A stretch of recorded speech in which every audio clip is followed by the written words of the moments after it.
El vestido lucía un tono lila delicado con pliegues en la cintura y bordados sutiles junto al cuello. Nada llamativo, simplemente algo que Santiago mencionó una vez que hacía resaltar mis ojos. No me lo había puesto desde su entierro. Esa mañana lo planché cuidadosamente, suavizando cada arruga, como si estuviera persuadiendo a la tela de que recordara. En la cocina, una lata de galletas de limón se enfriaba sobre el mostrador. Cuando pequeño, Emiliano solía hurtarlas de la charola con azúcar espolvoreada en el mentón, los ojos enormes, como si no pudiera creer que las había horneado únicamente para él. Partí temprano. La viña quedaba a casi 2 horas, oculta en una colina que contemplaba hileras de vides y senderos de grava pulverizada. Al llegar el valet, recibió el automóvil sin pronunciar palabra. El vestíbulo olía a eucalipto y aceite de limón, ese tipo de fragancia cuidada que proclamaba que estabas en un sitio costoso. Ingresé sola, cargando la lata de galletas envuelta en lino blanco, como cuando llevaba cupcakes a las ventas de repostería del colegio de Emiliano. En la mesa de bienvenida, una muchacha con audífonos y un portapapeles me recibió sin reconocerme. ¿Nombre?, inquirió no sin cortesía. Clara Velázquez revisó una hoja, asintió y me entregó una etiqueta con mi nombre. Solo decía Clara en una tipografía suave, nada más. Sin mención de madre del novio, sin listón, sin función, solo un nombre impreso como si fuera una asistente en una conferencia. Caminé lentamente por el salón principal. Sillas blancas bordeaban un largo corredor flanqueado por pétalos de rosa y linternas de cristal. Emiliano estaba junto al altar con un traje impecable, la sonrisa practicada. No me vio. Marina, resplandeciente y tranquila, estaba a su lado. Su familia los envolvía, caricias en el brazo, risas que brotaban con naturalidad. Esa intimidad que yo ya no poseía. Un hombre con audífonos me condujo a mi asiento, mesa 17, distante, cerca de una puerta lateral.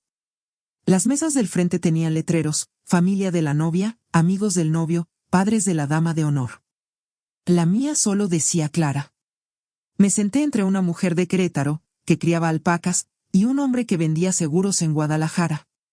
Fueron cordiales, curiosos, sin saber que yo era la madre de Emiliano. No los corregí. Cuando comenzaron los brindis, habló primero el padre de Marina, luego su hermano, luego su compañera de universidad. Hubo una broma sobre tragos de tequila y algo sobre los dormitorios de primer año. Las risas estallaron. En un momento alguien preguntó: ¿la mamá del novio dirá unas palabras? Marina rió suavemente. Tal vez después, dijo, ya sirviendo más vino. La cena fue servida en silencio. Jugué con un pollo seco y empujé un panecillo con mantequilla por el borde del plato. Nadie en mi mesa terminó su comida. El postre, un pastel de limón, se veía mejor de lo que sabía. Di un bocado y sentí la amargura atravesar el azúcar. Emiliano no se acercó a mi mesa ni una vez.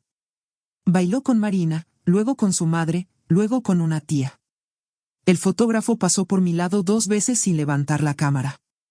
Sonreí de todos modos. Doblé mi servilleta con cuidado, la deslicé bajo el borde de mi copa y salí sin hacer ruido. Una semana después, Emiliano llamó y me invitó a cenar. Solo nosotros, dijo Marina, te estaría con amigas. Sonaba alegre, demasiado alegre. El suéter aún olía levemente a cedro. Lo había guardado doblado en un baúl al pie de mi cama, entre colchas viejas y mantas de bebé que nunca encontré razón para regalar. Era el mismo que usé el día que traje a Emiliano del hospital, color crema, botones de perla suave en las muñecas donde la lana se había gastado. Me lo puse sin alboroto, me recogí el cabello con una pinza floja y empaqué una bandeja de galletas de avena en una lata forrada con papel pergamino. Su nueva casa estaba justo al borde del pueblo, en una de esas colonias nuevas con aceras impecables y faroles idénticos. El tipo de lugar donde cada jardín parece aprobado por un comité. Estacioné en la calle y caminé lentamente por el sendero, notando la cámara bajo el alero. La luz del porche se encendió automáticamente cuando me acerqué. Eficiente como todo lo demás. Emiliano abrió la puerta antes de que tocara. Sonrió rápido y tenso. Pasa, mamá, dijo. Me brindó un abrazo que apenas alcanzó mis hombros. La cocina queda por el corredor. El corredor olía a alfombra reciente y aerosol de limpieza con fragancia a lavanda. Al ingresar a la cocina, Observé que la mesa ya estaba dispuesta, 2 platos, 2 copas de vino, una botella destapada en el centro, pero no había aromas, ni calor del horno, ni siquiera el murmullo de algo calentándose. Lo que sí había era una pila organizada de documentos sujetados con un bolígrafo azul puesto en diagonal encima. Sirvió el vino con esmero, elogió las galletas que llevé, preguntó por el trayecto. Todo parecía memorizado como un libreto ensayado frente al espejo. Luego, con una sonrisa practicada, señaló los documentos. Solo algo para tener preparado, dijo con desenvoltura. Por si ocurre algo, simplifica todo. Alcancé la pila. Mis dedos tocaron el borde de la hoja superior. El título decía Poder Notarial Duradero. Frases legales llenaban los márgenes: autoridad financiera, transacciones inmobiliarias, efecto inmediato. La palabra agente aparecía más de una vez. Levanté la vista. Continuaba sonriendo. Es solo planeación inteligente, prosiguió. Todos lo hacen. Volví a colocar los documentos en la mesa. Los llevaré a casa. Los revisaré bien, dije, manteniendo la voz calmada. Sus ojos se desviaron brevemente al bolígrafo, luego a mí. Asintió una vez demasiado rápido. Hablamos de nada. Después, el clima, la cerca nueva de un vecino, un programa que no conocía. No volvió a mencionar los documentos, no hacía falta. Cuando me levanté para marcharme, me acompañó a la puerta otro abrazo breve, más suave que el primero. La luz del porche se encendió nuevamente cuando salí, bañando la entrada en un resplandor frío. Manejé a casa con la lata de galletas intacta en el asiento del copiloto. No me quité el abrigo. Al entrar, me senté en el sofá con la pila de documentos en mi regazo y los contemplé hasta que el tic-tac del reloj de la cocina dejó de sentirse real. Esa noche recordé algo que Santiago dijo hace años cuando actualizamos nuestros testamentos. Me miró por encima de la mesa y dijo: si me ocurre algo, busca en el sótano. Sabrás cuándo es el momento. La casa estaba en silencio, de ese modo pesado que se siente cuando algo cambia dentro de ella. No había encendido ninguna luz desde que llegué. Solo el tenue resplandor de una lámpara de pasillo se extendía por el suelo mientras estaba sentada, con el abrigo puesto, las mangas del suéter envolviendo mis manos como si intentaran mantenerme quieta. Los documentos estaban a mi lado en el sofá, intactos desde el viaje. Volvió a mí como un suspiro que no sabía que estaba conteniendo, la voz de Santiago, firme y baja de hace años. Acabábamos de firmar testamentos actualizados y, mientras secábamos los platos en la cocina, lo dijo sin alarde: si me ocurre algo, busca en el sótano, sabrás cuándo mirar. En ese momento lo descarté. Siempre tuvimos pequeños sistemas, llaves de repuesto, en la lata de café, dinero de emergencia detrás de los libros en el estudio, pero esto no se sentía así, esto era más profundo y ahora lo sabía. Bajé las escaleras del sótano despacio, con las rodillas rígidas, el pasamanos frío contra mi palma. Pasé la lavadora detrás de las cajas marcadas como luces de Navidad y cosas de bebé. Encontré una caja metálica pequeña bajo un estante detrás de una sábana. Era más pesada de lo que esperaba, fría. La llevé a la mesa plegable y la abrí con manos que comenzaron a temblar. Dentro, todo estaba organizado. Claro, era de Santiago. Una carpeta de cuero etiquetada con mi nombre completo, sobres marcados con fechas, estados de cuenta impresos con pestañas y resaltadores aún brillantes después de tantos años.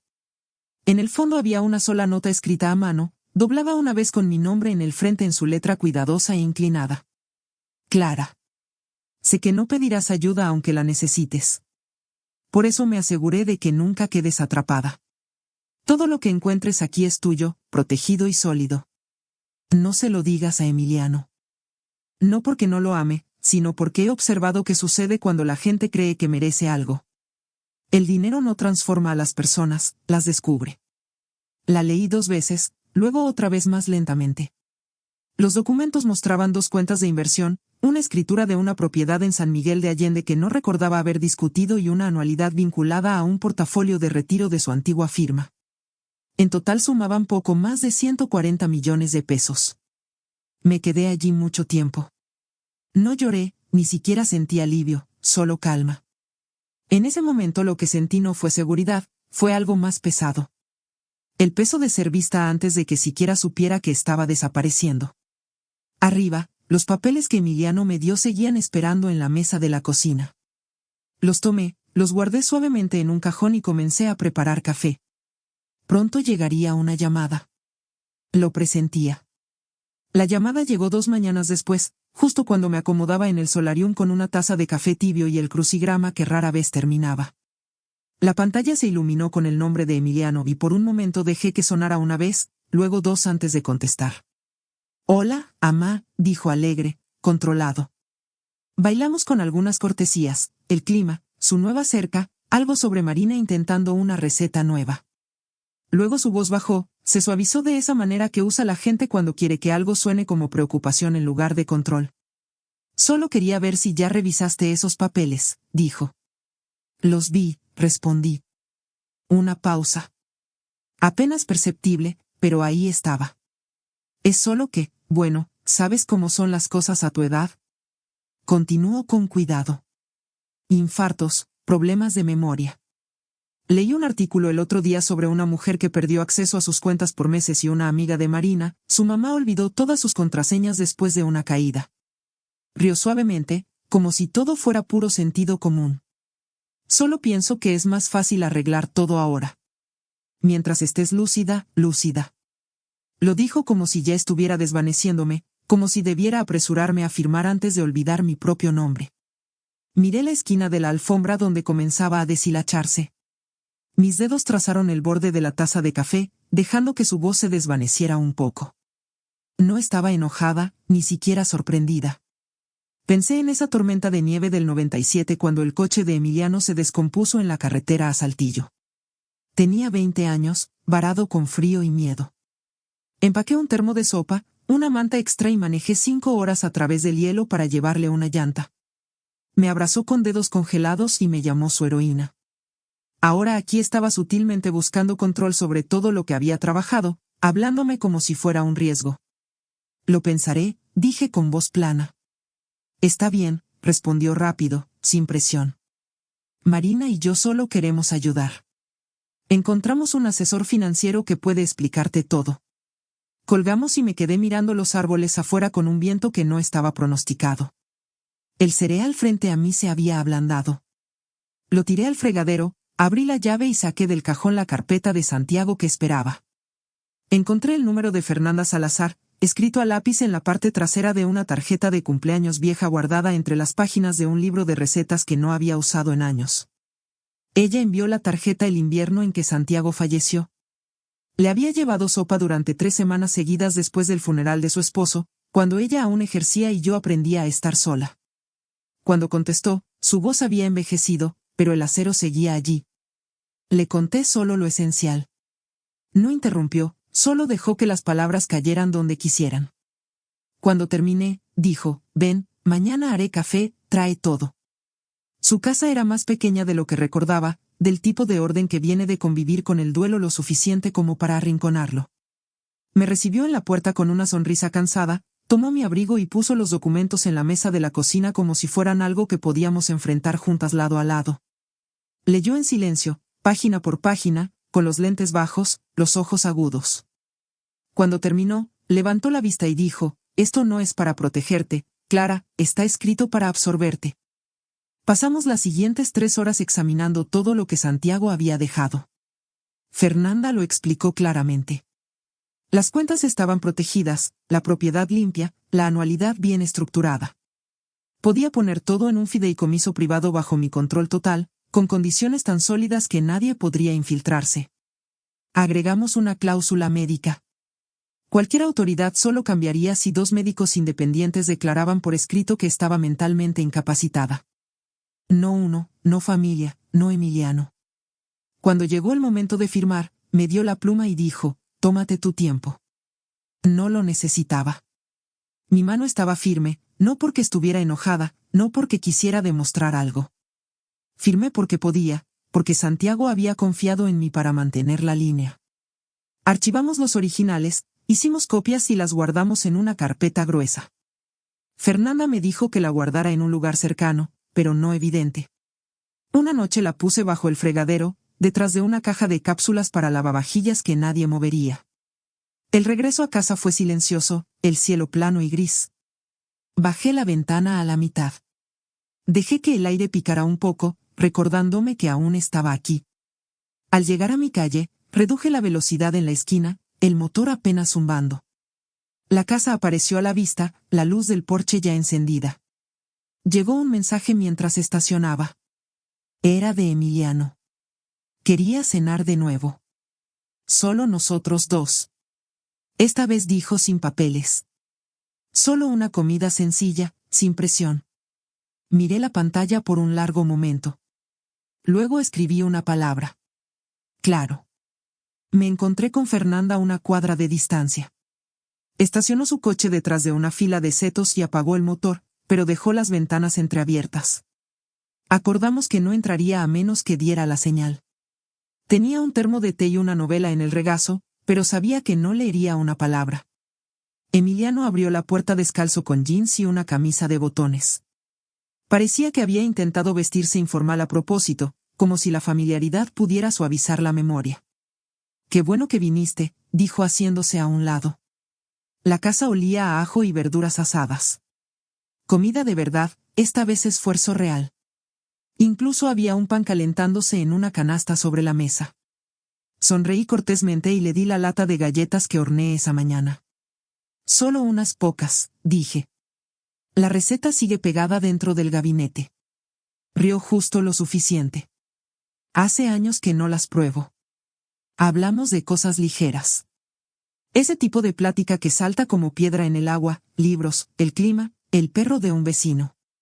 Fue casi fácil, casi hasta que los vi, una nueva pila de papeles colocada con precisión casual en una mesa auxiliar junto al vino, metida bajo una libreta aún sujeta, aún esperando. No los toqué, no miré lo suficiente para que notara que los había visto. Esperé hasta que terminamos casi toda la comida, hasta que rellenó mi vaso de agua y volvió a elogiar las galletas. Luego se levantó despacio, caminó hacia la mesa y trajo la pila. Su voz se suavizó. «Hablé con un amigo que trabaja en leyes para adultos mayores. Dijo que hay una manera más fácil de hacer esto. Nada definitivo, solo provisional. Mantiene las cosas simples por si, bueno, por si acaso». Deslizó los documentos hacia mí con ambas manos. Ni siquiera los miré. Saqué una sola hoja de mi bolso, la desdoblé y la puse encima de su pila. Sus ojos bajaron, parpadeó una vez, luego otra. Era el fideicomiso ejecutado, firmado y notariado con mi nombre, claramente listado como única autoridad y propietaria. Transferencia total, revocable solo por mí. «Ya me encargué de todo», dije con voz tranquila. «Pero gracias». Se recostó, los dedos tamborilearon una vez en la mesa antes de detenerse. No dijo nada. Entonces se abrió la puerta. Fernanda entró como si perteneciera ahí, con el abrigo en un brazo, el bolso en la mano. «Buenas noches», dijo suavemente, asintiendo hacia Emiliano. «Clara, ¿lista para irnos?» Me levanté, recogí mis cosas y las seguí hasta la puerta sin mirar atrás. Afuera, el viento había aumentado. Me subí el cierre del abrigo a la mitad y dejé el resto abierto. Fernanda no habló mientras caminábamos, solo igualó mi paso hasta que llegamos al automóvil. Al alejarnos, miré una vez por el retrovisor y vi la luz del porche apagarse detrás de nosotros. A la mañana siguiente llegó el mensaje justo antes de las 10. El mensaje llegó la mañana siguiente. Vi parpadear en la pantalla mientras servía café y por un segundo casi no miro. Pero lo hice. «Hiciste esto más difícil de lo necesario». Eso fue todo. Sin saludo, sin suavidad, solo culpa disfrazada de final. Puse el teléfono boca abajo junto al fregadero y me concentré en el jugo de naranja que había servido antes. Se había calentado. Lo tiré por el desagüe. Enjuagué el vaso 2 veces, no por enojo, solo porque ya no lo quería. Esa tarde llegó un segundo mensaje de Marina. Esta vez lamentamos que las cosas se pusieran incómodas. Intentábamos planear responsablemente. Si alguna vez quieres hablar, estoy disponible. Criaste a un hijo fuerte. Solo queríamos apoyar su futuro. Leí sus palabras 2 veces. Eran suaves en la superficie, pero debajo había algo más filoso, como si se hubiera trazado una línea y yo me hubiera salido del lugar. No respondí, tampoco lo borré. Solo dejé el teléfono a un lado y dejé que el silencio se extendiera. Esa semana comencé a pasar más tiempo en la biblioteca del centro, no para leer, sino para estar en un lugar tranquilo donde nadie esperaba nada de mí. Ahí conocí a Juana, que traía crucigramas y siempre me ofrecía un caramelo sin preguntar. A Lorena, que tejía en silencio en una esquina, y a Margot, que llevaba un bastón que rara vez usaba, salvo cuando alguien la miraba. No compartíamos detalles, pero con el tiempo comenzamos a reconocer las formas del duelo de cada una. No siempre se decía, la mayoría de los días no hacía falta. Una mañana, Margot me invitó a ayudar con el jardín detrás del edificio. La tierra era dura, descuidada, desigual. Juntas la removimos fila por fila con las manos en la tierra. Plantamos tomates y albahaca, unos girasoles solo por terquedad. Lo llamamos el rincón silencioso. No pensé mucho en Emiliano mientras plantaba, no a menudo. Y cuando lo hacía no dolía como antes. Algo había cambiado, no sanado, pero aclarado. Esa mañana, mientras caminaba a casa con tierra aún bajo las uñas, vio un coche estacionado al otro lado de la calle. No se movía, no tocó el timbre, solo estacionó al otro lado de la calle y se quedó ahí con las manos en el volante, como si no estuviera seguro de quedarse o irse. Lo observé desde la ventana de la cocina con la tetera aún calentándose en la estufa. Tras unos minutos salió sin carpeta, esta vez sin papeles, solo un sobre blanco sostenido flojamente en una mano. Subió los escalones del porche despacio y se sentó como cuando era niño, esperando a que la cena estuviera lista. Espalda encorvada, codos en las rodillas. Cuando abrí la puerta, levantó la vista. Su rostro estaba cansado, pero más suave de lo que recordaba. Lo siento, dijo. Dejé que el dinero hablara más fuerte que el amor. No quise, pero lo hice. No me apresuré a responder. Me senté a su lado, no cerca, pero tampoco lejos. La madera crujió bajo nuestro peso. Escuchamos la brisa en los árboles por un momento antes de que hablara. Te perdono, dije. Pero el perdón no viene con una llave. Asintió. No discutió, solo puso el sobre entre nosotros en el escalón y se levantó. Gracias, dijo y caminó de vuelta al coche. No tomé el sobre de inmediato. Me quedé sentada dejando que el silencio llenara el espacio que dejó. Esa noche escribí una carta, no para él, sino para la mujer que solía ser, la que doblaba servilletas con precisión y creía que el amor significaba siempre decir sí. Le dije que estaba bien dejar de sostener todo, que podía sentarse ahora. El peso ya había sido llevado lo suficiente. Más tarde horneé un pastel pequeño, solo una capa, solo para mí. Encendí una vela y pedí un deseo que no dije en voz alta.